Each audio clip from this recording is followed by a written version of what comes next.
사람처럼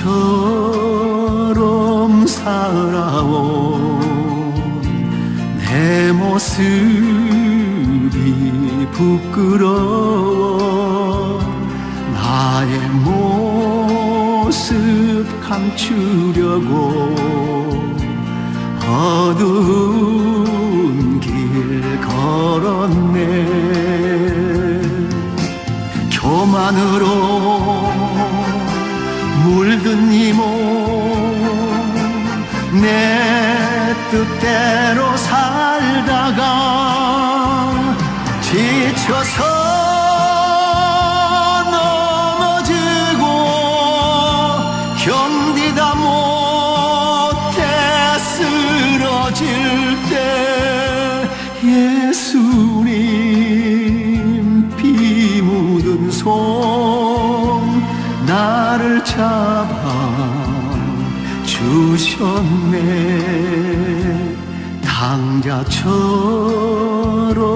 살아온 내 모습이 부끄러워 나의 모습 감추려고 어두운 길 걸었네.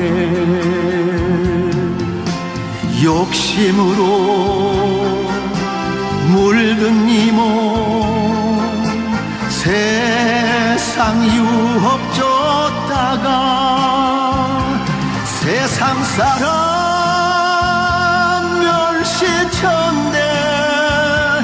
견디다 못해 쓰러질 때 예수님 피 묻은 손 나를 감싸 주셨네.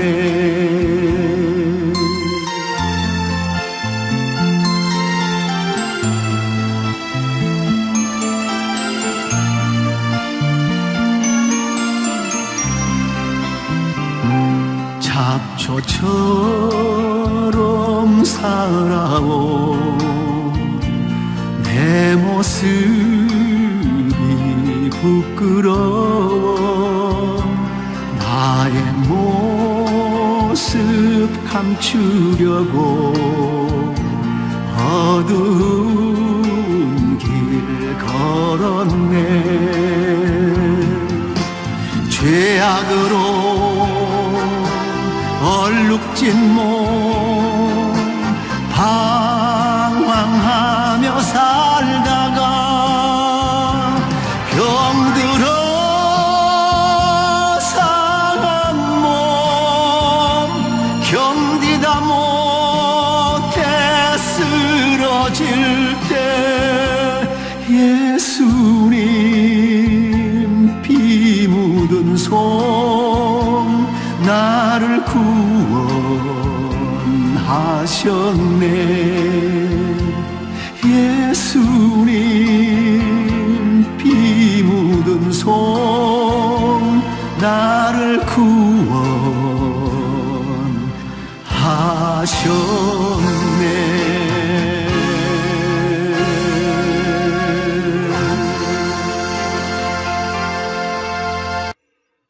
안녕하십니까? 오늘은 하나님을 가진다는 것은 무엇인가 18번째 강의를 하겠습니다. 이 강의는 제가 여러 달 전에 다 17번째 강의로 마쳤는데 중요한 구절이 하나 발견돼서 이것을 소개해 드리고 싶어서 우리 교회에서 나누었던 것을 보충 설명해서 제가 올리려고 합니다. 18강은 제가 간단히 말씀드리도록 하겠습니다. 늘 말씀드렸지만은 출애굽기 20장 3절 말씀이 너는 내 앞에서 다른 신들을 가지지 말 것이다 그랬잖아요. 이 말씀은 우리가 그 소위 율법이라고 하는 거, 다시 말하면 레위기에 있는 그 여러 가지 율법 있잖아요. 그 율법이라는 것을 지키기 위해서는 우리가 하나님의 말씀을 지키기 위해서는 신앙생활을 바로 하기 위해서는 가장 기본 중에 기본이고 아주 뭐랄까 출발선이 이겁니다. 너는 내 앞에서 다른 신들을 가지지 말 것이다. 그러니까 우리 일반 사람들이 기독교인을 향해서 뭐라고 하냐면 배타적이고 독선적이고 이기적이다 이렇게 말하는 사람이 많습니다. 왜 그러냐면 다른 종교를 인정하지 않고 다른 신을 인정하지 않고 다른 것에는 다른 길은 없다. 구원의 길은 다른 길은 없다. 오직 예수님만이 구원의 길이다. 이렇게 주장하니까 그렇다면 예수님 믿는 것 외에 다른 신을 믿는 것은 다 무효다. 아무 가치가 없다. 이 말인데 그러냐고 이제 질문하잖아요. 그럴 때 우리가 그렇다 그러면 저쪽에서 화를 내잖아요. 근데 그때 이제 지혜롭게 잘 대답을 해야 됩니다. 왜 그런가? 그래서 그걸 설명하려면 죄 문제, 죄가 왜 있게 됐고, 죄가 무엇이고, 어떻게 해결하고, 이런 것을 이제 자세히 얘기하다 보면, 아, 그래서 예수님을 믿어야 되는 거구나. 이렇게 설득이 된단 말입니다. 그냥 무조건 그냥, 그렇다. 석가모니 믿는 사람 다 지옥 간다. 이렇게 말해버리면, 듣는 사람이 일단 기분이 나빠버리면, 무슨 말해도 그 사람 기회가 들어가질 않습니다. 그래서 이제 죄가 뭔지, 구원이 뭔지, 어떻게 하면 구원받는 것인지, 성경에서 뭐라고 말하는 것이 이것을 차근차근 이제 얘기를 해줘야죠. 물론 그렇게 얘기한다고 해서 다 듣는 건 아닙니다만, 어쨌거나, 기본 중에 기본이 뭐냐? 너는 내 앞에서 다른 신들을 가지지 말 것이다. 근데 다른 번역에는 두지 말라, 잊게 하지 말지니라, 이렇게 됐죠. 이게 잘못된 번역이라고 제가 여러 번에 걸쳐서 말씀드렸습니다. 제가 이제 오늘 소개해주고 싶은 것이 이 구절입니다. 시가서 73장 25절. 원래 시편 이렇게 말하면 안 됩니다. 물론 시니까 한 편, 두 편, 세 편이야 그렇게 생각하지만은 이 쌈이라는 말은 뭐냐면 시가입니다. 시편이 아니라 시가. 곡이 붙어 있는 시. 그냥 시만 뗀 게 아니라 곡조가 붙어 있는 시. 다시 한번 우리가 말하는 소위 말해서 우리가 그 노래 있잖아요. 그 가수들이 시가 있는데 원래 노래라고 했을 때 시에다가 곡을 붙인 것이 노래잖아요. 그러니까 시인데 노래가 이제 곡이 붙어 있는 거. 그게 시가단 말이에요. 그러니까 가짜가 노래 가짜잖아요. 그래서 시가 원래 시편이 정확한 말은 뭐냐면 영어 킹제임스는 시가들의 책 맞습니다. 시가들의 책입니다. 시가들의 책. 이게 시가를 여러 가지 이제 수백 가지를 엮어놓은 것이 이 책이다 이 말이에요. 그래서 시편 그러는데 이제 정확한 말은 시가들의 책입니다. 근데 이 시가서 73장 25절에 보면 누구를 제가 님 외에 하늘 안에서 가지고 있습니까? 그리고 땅 위에서는 제가 님 위에 갈망하는 자가 한 명도 없습니다. 이랬죠. 여기서 이 해부가 나오죠. 해부. 이 해부가 누구를 제가 님 외에 하늘 안에서 가지고 있습니까? 누구예요? 하나님이죠. 여기서 가지다와 여기 가지다가 같은 의미의 가지다는 거죠. 이게 출애굽기 20장 3절에서 말하는 가지다와 시가서 73장 25절에서 말하는 가지다가 하나님을 두고 하는 말이니까 다른 신들을 가지지 말라신가? 다시 말하면 하나님만 가지란 말이거든. 하나님만 가지라. 그러니까 유일신. 그래서 우리 한국교회는 하나님 한 분밖에 없는 분. 그래서 하나님 유일신이다 이 말이에요. 그래서 이제 이것을 캐톨릭에서는 이제 하늘을 믿는 어떤 신이 있을 거다. 하늘을 지은 어떤 절대자가 하늘에 있을 것이다. 그래서 하늘님인데 그것이 이제 그 리을이 탈락해서 이제 하느님이라고 되죠. 하느님. 그래서 우리 보통 사회에서는 하느님이 그잖아요. 근데 이제 우리 개신교에서는 뭐냐면 하느님이란 것은 일반적인 세상 사람들이 많은 막연한 신, 어떤 그 막연한 어떤 대상을 말한 거기 때문에 유일하신 분이라서 하나님. 원래 하나, 둘, 셋, 넷, 이 서수에다가 이제 이 님자를 붙인다는 것은 문법적으로 안 맞는 말이죠, 사실은. 그러나 이건 이제 특수하게 기독교에서만 사용하는 말하자면 고유명사죠. 그래서 이것은 이제 문교에서도 그걸 인정을 합니다. 하나하고 원래는 띄어서 님자 해야 되는데 그 기독교의 이제 고유의 이제 그 명사로 해가지고 그냥 하나님 이렇게 이제 붙이는 것을 인정해 줍니다. 어쨌거나 이 가진다는 거, 이 구절 때문에 제가 지금 강의를 이제 한 번 더 보충 강의를 하는 겁니다. 그런데 킹음정이나 개성기나 이제 한글 성경 다 마찬가지입니다. 하늘에서는 주 외에 누가 4개 있나이까? 4개 있나이까? 이러죠. 이렇게 번역하면 안 됩니다. 문자 그대로 해야 됩니다. 문자 그대로.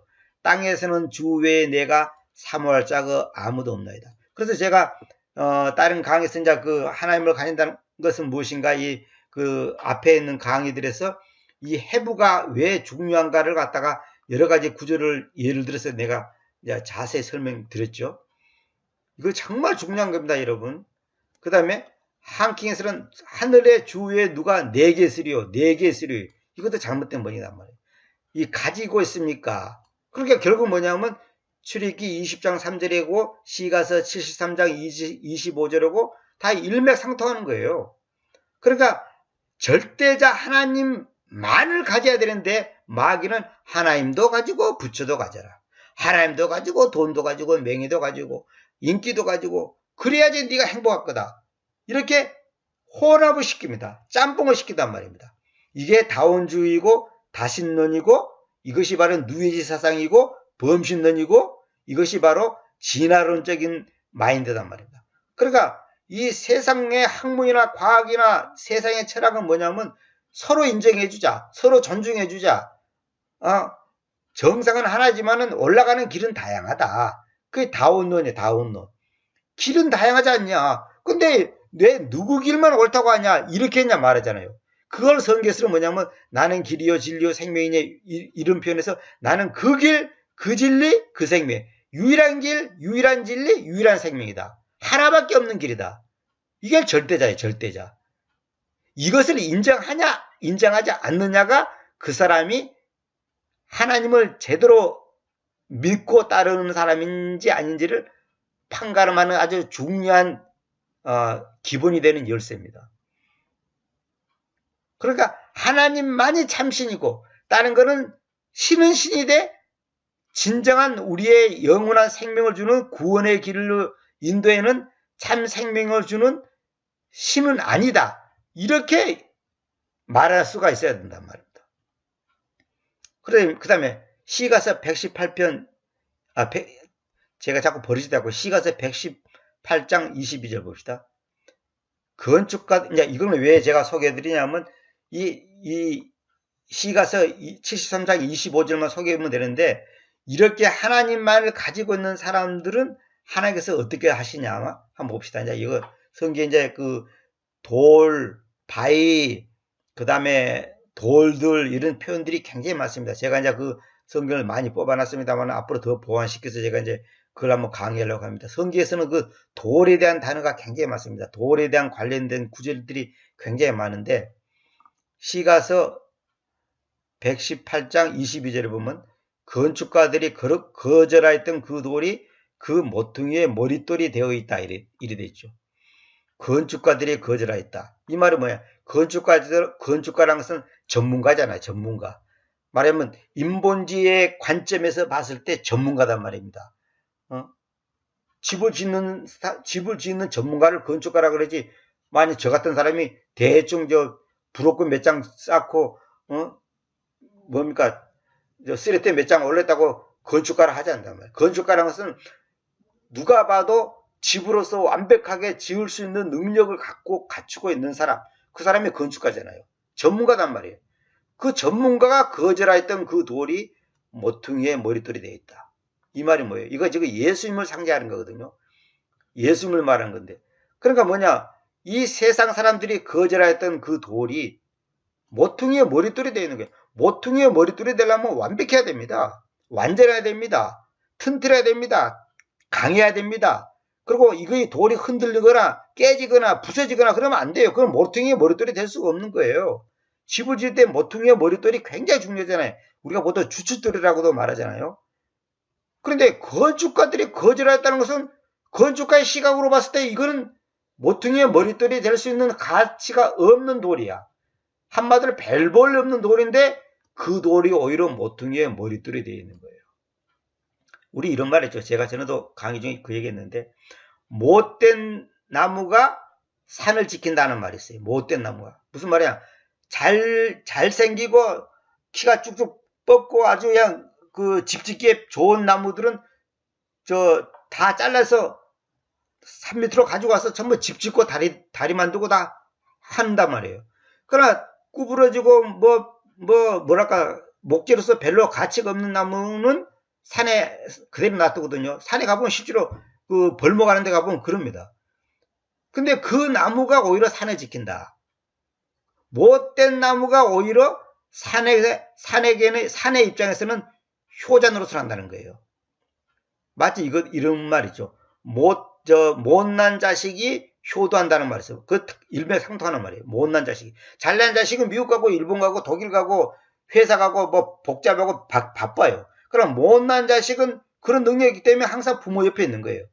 그리고 그 못난 자식이 오히려 효자 노릇을 하는 거예요. 왜? 부모 옆에 있는 것이 효자지, 아무리 멀리, 잘난 자식도 멀리 떨어지시면 그 효자가 될 수가 없는 거예요. 돈 벌어서 갖다 준 것도 좋지만은, 여러분이 돈 버는 것도 어렵지만은, 그 불편한 부모 옆에서 그 부모와 같이 동고동락한다는 것이 훨씬 힘듭니다. 그거는 해보면 압니다. 돈 10만원, 20만원 갖다 주는 거는 웬만하면 다 할 수 있어요. 그러나 그 아픈 부모와 동고동락하면서 수발하는 것은 정말 어려운 거예요. 그래서 요즘에 노인 문제가 굉장히 사회적으로 심각했잖아요. 그래서 다 요양원에 가고 요양병원에 가고 다 그러지 않습니까? 그렇죠. 건축가들이 거절했던 그 돌이 모퉁이의 머릿돌이 되어 있다는 거예요. 이건 뭔지 아십니까?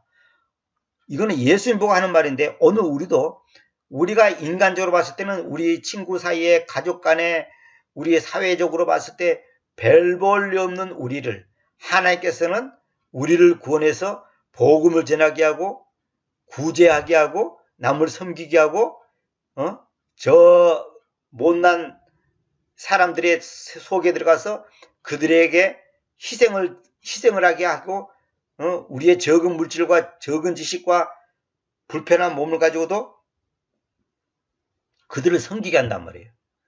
그런 거 얼마든지 많지 않습니까? 그런 간증이 얼마든지 많지 않습니까? 모세 같은 경우도 잘났을 때는 하나님께서 안 씁니다. 완전히 늙고 인기 없고 명예 없고 한마디로 존재감이 없을 때 80세 됐을 때 하나님께서 모세를 불렀고 모세야 모세야 하면서 모세를 불렀단 말이에요. 그때 모세가 여기에 죄가 있습니다. 이렇게 대답하잖아요. 하나님께서는 우리가 잘났다고 스스로 생각할 때는 우리를 쓰질 않습니다. 왜? 지 잘난 맛에 살기 때문에 용도가 안 맞아요.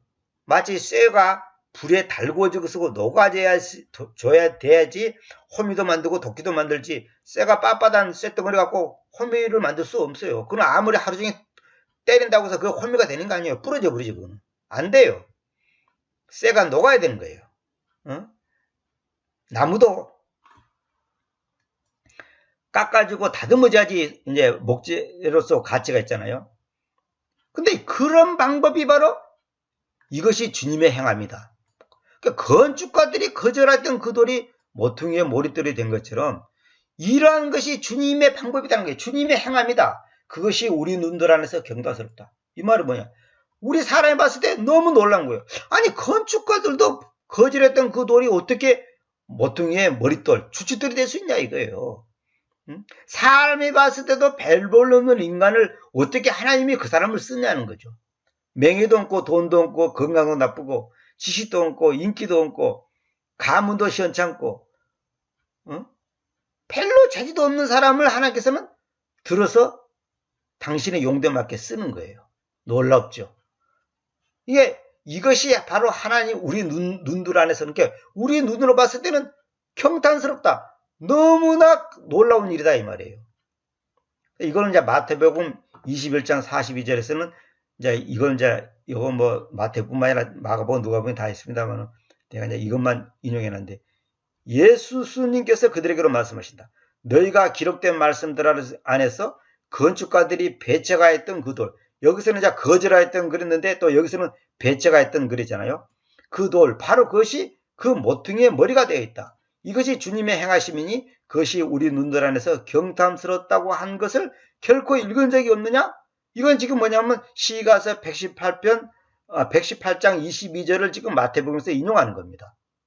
23절까지의 내용을 마태복음 21장 42절에서는 한꺼번에 딱 이렇게 이제 인용하고 있는 거예요. 이건 뭐냐면 예수님을 상징하는 건데 그 예수님이 인간적으로 그 당시에 봤을 때 족보적으로, 외모적으로, 무슨 재산적으로, 지식적으로, 사회 명예적으로 아무 존재감이 없는 요셉의 아들이, 목수의 아들이 아무것도 아니에요. 생긴 건 또 못생겼어. 못생겼는데 어떻게 하냐? 저기 좀 뭡니까?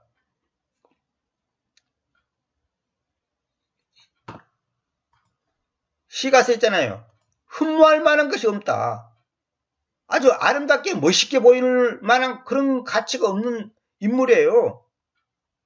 그런 분을 하나님께서는 메시아로 보냈다는 거죠. 다시 말하면 사람이 봤을 때 왕궁에 태어나고 키도 크고 멋있게 생기고 지식도 많고 높은 권세를 가지고 있고 이런 사람이 야 내가 메시아다, 내가 하나님의 아들이다, 내가 구원자로 너희를 구원하러 왔다 그러면 유대인들이 환영하고 그냥 깜짝 놀랄 건데 전혀 존재감이 없는 존재가 어느 날 나타나가지고 내가 메시아다, 하나님의 아들이다, 하나님이 내 아버지다 뭐 이런 식으로 말하고 내가 아브라함보다 먼저 있었다 그러고 이거 말도 안 되는 소리 하니까 이건 신성모독죄다 그래가지고 예수님을 죽이는 거예요.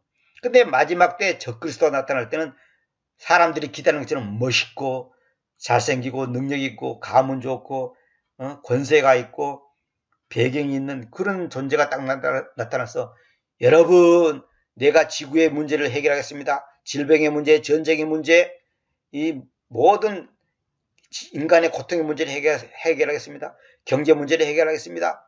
그러면 사람들이 이 사람이야말로 우리가 기다리던 메시아구나. 인류를 구원하는 메시아구나. 그렇게 받아들인단 말이에요. 그 당시 유대인들도 예수님 같은 사람이 나타나서 자기가 메시아라 그러니까 도저히 받아들일 수 없는 거예요. 말도 안 되는 거예요.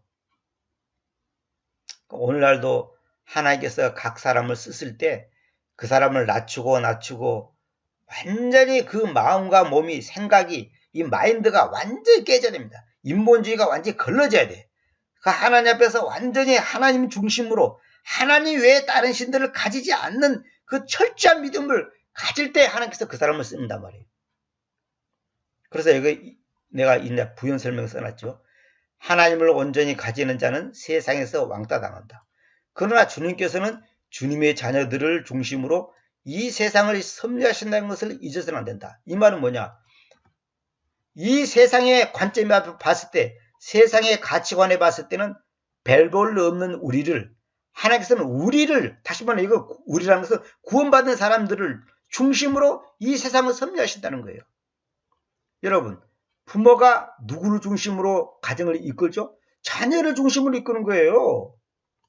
자녀를 중심으로. 그 자녀가 없다면 책이 왜 필요하고, 책상이 왜 필요하고, 옷이 왜 필요하고, 축구공이 왜 필요하고, 운동기구가 왜 필요하겠어요? 그 자녀 때문에 다 책상도 사고, 옷도 사고, 책도 사고, 책구도 사고 하는 거예요. 왜? 주인공이 자녀니까. 영화를 보세요. 영화 보세요.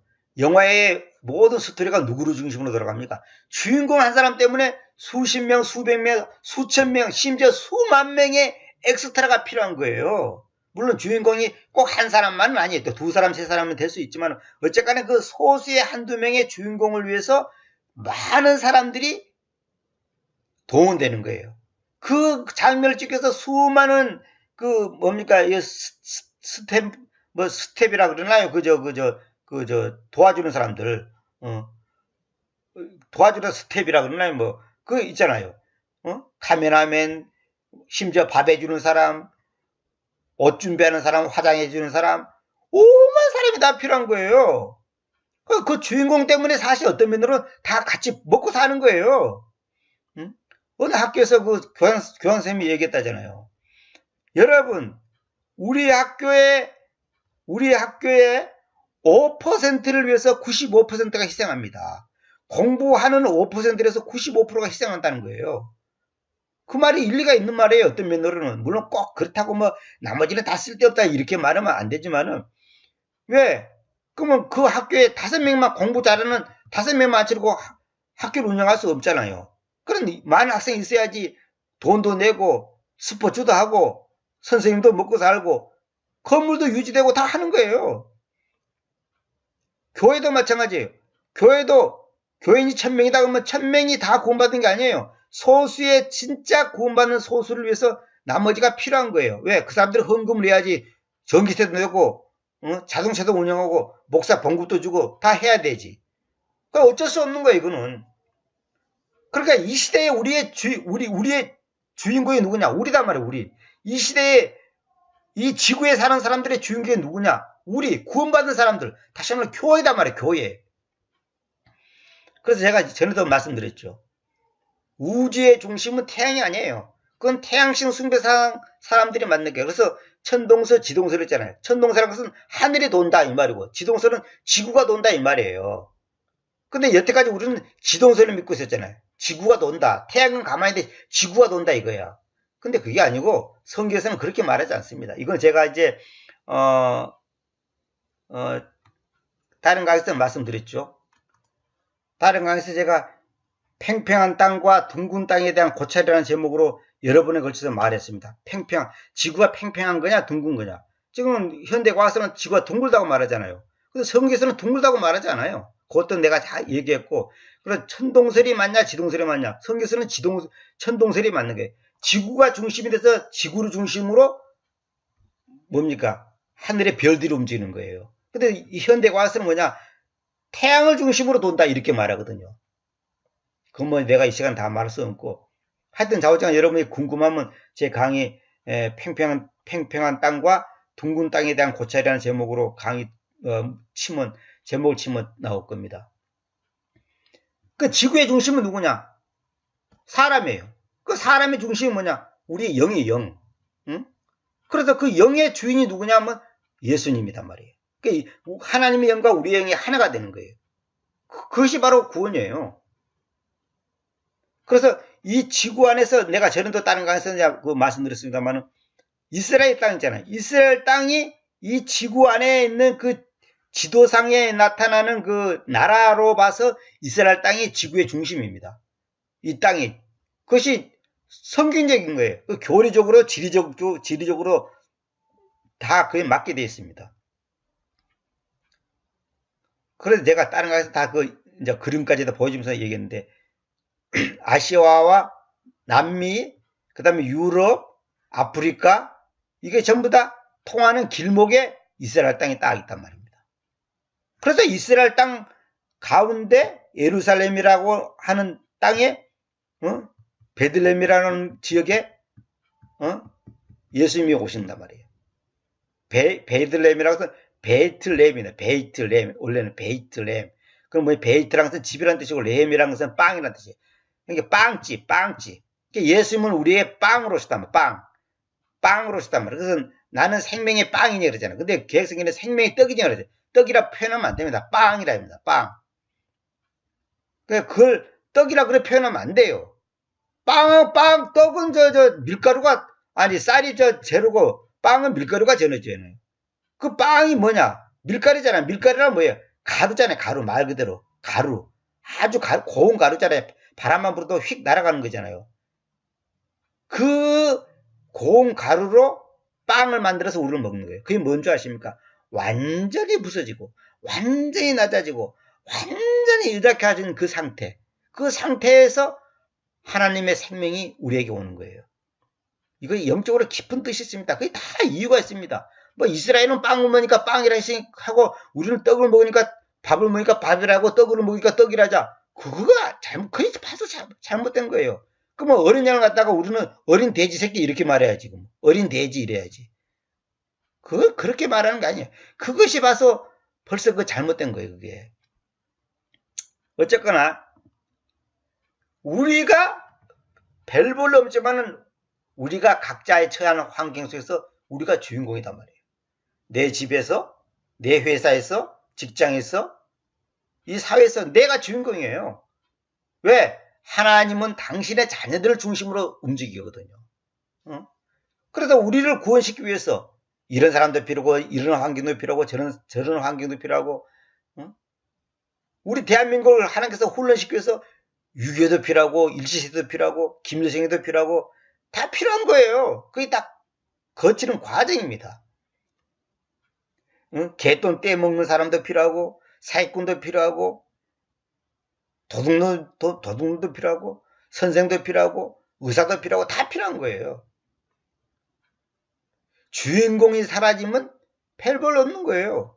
만약에 집에 자녀가 있다가 자녀가 세상을 떠났다 합시다. 아니면 외국으로 이민 갔다든지 유학 갔다 한다 합시다. 그러면 그 자녀가 쓰던 물건이 필요가 없죠, 이제.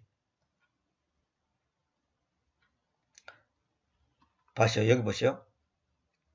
주님께서는 주님의 자녀들을 중심으로 이 세상을 섭리하신다는 것을 잊어서는 안 된다. 절대 잊으면 안 됩니다.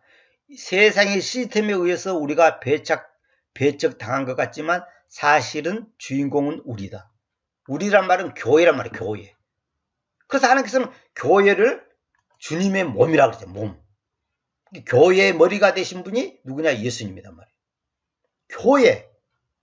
우리가 내 몸이 있기 때문에 옷도 필요하고 온갖 물건들이 필요한 거예요. 내 몸이 없다면 그런 거 다 필요 없는 거예요. 어떤 사람이 만약에 다쳐가지고 걷지를 못한다 합시다. 그러면 그 사람이 걸을 때 사용하던 그 물건들은 대부분 이제 필요 없어요. 남 줘야 돼요. 필요 없으니까. 그래서 그 사람이 축구공이 있다 합시다. 지금 걷지도 못한 사람이 축구공이 무슨 필요 있어요? 그건 축구할 수 있는 사람 줘야지. 세상의 시스템에 의하면 삼성이 이건희 씨 것이지만 사실은 하나님의 것입니다. 마귀는 이 세상의 시스템 속에 우리를 묶으려고 유혹합니다. 이 말은 뭐냐? 내가 A라는 회사에 들어가면 그 회사 사장이 그 회사가 사장 거잖아요. 근데 우리는 그 사장 앞에 잘 보이려고 눈치 본단 말이에요. 그러나 그 회사가 하나님의 것이라는 걸 알아야 돼요. 만약에 내가 신앙을 지키고 양심을 지키기 위해서 사장한테 밉보해서 쫓겨난다 합시다. 쫓겨나야죠. 그러니까 그 사장을 들어오면 안 된단 말이에요. 아이고 이 회사 떠나면 나는 어쩔까 겁내가지고. 그러면 안 되는 거예요. 그거는 벌써 그 사람은 그 회사의 주인공이 나라는 사실, 하나님의 자녀라는 사실을 모르고 있는 거예요. 또 그 회사의 원주인은 하나님이라는 사실을 놓치고 있는 거예요. 내가 신앙을 지키기 위해서, 믿음을 지키기 위해서, 내 양심을 지키기 위해서 만약에 회사 사장의 말을 안 들었다. 그래서 밉보했다. 그럴 때 우리가 과감하게 행동을 해야 되는 거예요. 내가 사장한테 잘 보이기 위해서 내 양심을 속인다면 그건 아무것도 아닌 거예요, 그 사람은. 그래서 사탄은 뭐냐?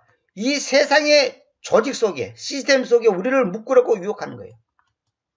그래서 이 세상의 조직 세계에 들어가면 신앙생활을 하기 어렵다는 거예요. 그 조직에 같이 움직여야 되거든요. 내가 해서 민주당에 들어갔다. 민주당 국회의원이 됐다. 내 마음대로 할 수 있습니까? 그 당에서 결정한 대로 따라가야지. 근데 그 결정이 만약에 비성인정이다 하면 어떻게 할까요? 국회의원 자리, 국회의원을 못하더라도 할 수 있습니까? 그 사람이 진짜 믿음 있는 사람이에요.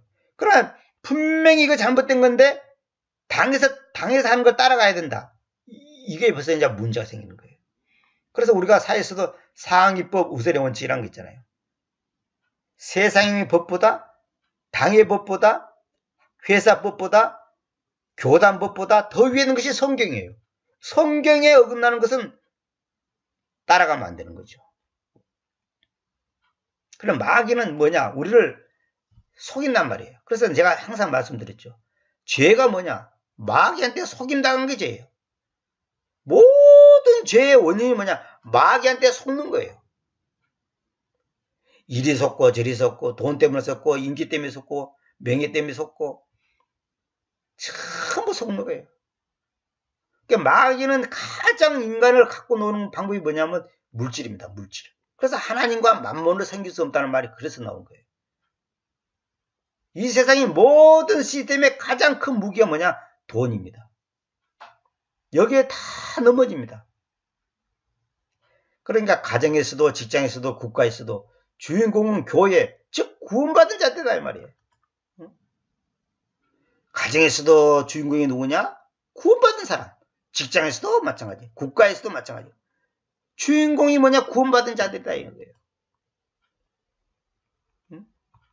이걸 우리가 한수도 잊어버려서는 안 되는 겁니다. 내가 주인공이라는 걸 알아야 됩니다. 우리 집안의 주인공이고 우리 직장의 주인공이고 이 지역사회의 주인공이 나다. 하나님은 날 중심으로 움직이는 거예요. 아니 생각해보세요. 어떤 부모가 그 얘기하잖아요. 학교에서 운동회를 했는데 그 수백 명의 학생 중에 자기 자신의 그 자식만 눈에 확 들어오더라잖아요. 왜? 그 부모한테는 그 아이가 주인공이거든. 어떤 아이보다 그 자기 자식의 눈에 확 들어오는 거예요. 그 아이 때문에 지금 이 학교 왔지 뭐 하려고 학교 왔겠어요. 내 자식이 없다면 학교 운동회 하든지 말든지 그거 뭐 하려고 그 학교 왔겠어요. 자식이 그 학교 다니니까 학교도 찾아가고 학교 발전을 위해서 돈도 쓰고 신경 쓰고 여러 가지로 관심을 갖는단 말이에요. 하나님이 원하는, 하나님이 보는 주인공이 누구냐? 교회, 다시 말하면 구원받은 우리단 말이에요. 우리 때문에 하나님께서 이 모양 저 모양 대한민국도 필요하고 이것도 필요하고 저것도 필요하고 다 필요한 거예요. 여기서 우리란 누구냐? 하나님만을 가지는 자. 너는 내 앞에서 다른 신들을 가지지 말 것이다. 이 말에 순종하고 인정하고 이 말씀대로 사는 사람이지 뭐 교회당만 왔다리 갔다는 그 종교인을 보고 말하는 게 아니단 말이에요. 진짜 신자. 어? 누구를 제가 님 위에 하늘 안에서 가지고 있습니까? 그리고 땅 위에서는 제가 님 위에 갈 만한 자가 한 명도 없습니다. 이것을 진짜로 다윗처럼 고백할 수 있는 사람이 진정한 교회의 멤버단 말이에요. 지체단 말이에요. 교회 집사 되고 장로 되고 목사 됐다고 교회의 멤버가 되는 게 아니에요. 이 가진다는 말이 얼마나 중요하다는 걸 제가 뭐 수십 번 수백 번 강조했죠. 그래서 제가 오늘은 이 강의하는 목적은 시가서 73장 25절을 여러분 앞에 소개해주고 싶어서 말씀드린 겁니다. 그래서 제가 이걸 연계시켜서 제가 보충 설명으로 이제 그 모퉁이 돌에 대해서 이제 제가 잠깐 이제 말씀드렸던 것입니다. 그 모퉁이에 머리가 되어 있다. 그게 모퉁이 돌을 말하는 거예요. 우리가 보통 주춧돌이라고 그러죠. 시골에서 어른들이 주춧돌 그런단 말이에요. 주춧돌은 단단해야 되고 그 기둥을 딱 세울 수 있는 한 면이 넓적한, 한 면만 넓적하면 돼. 한 면이 딱 넓적한 그게 돼야 됩니다. 그래야 주춧돌이죠.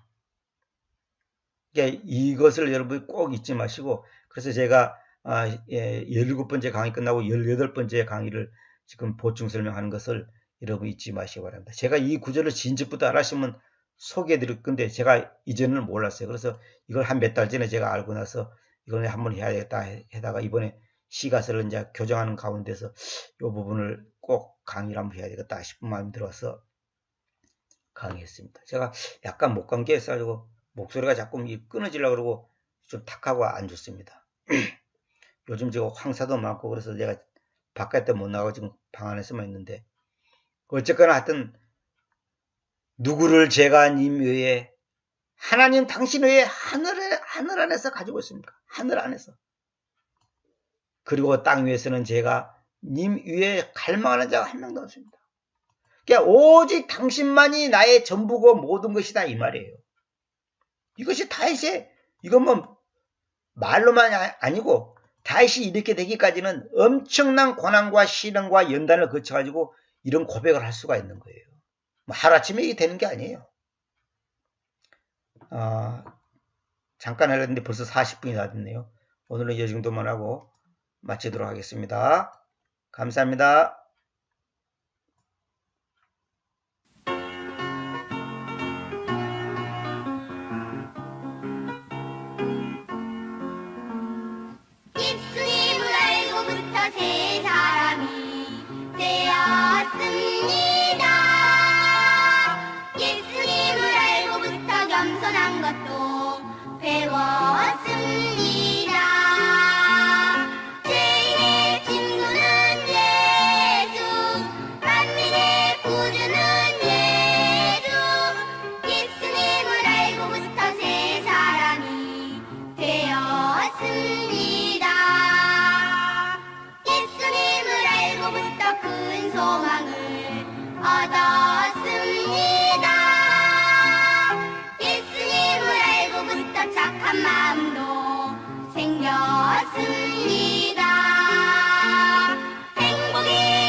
복된 노래도 불렀으니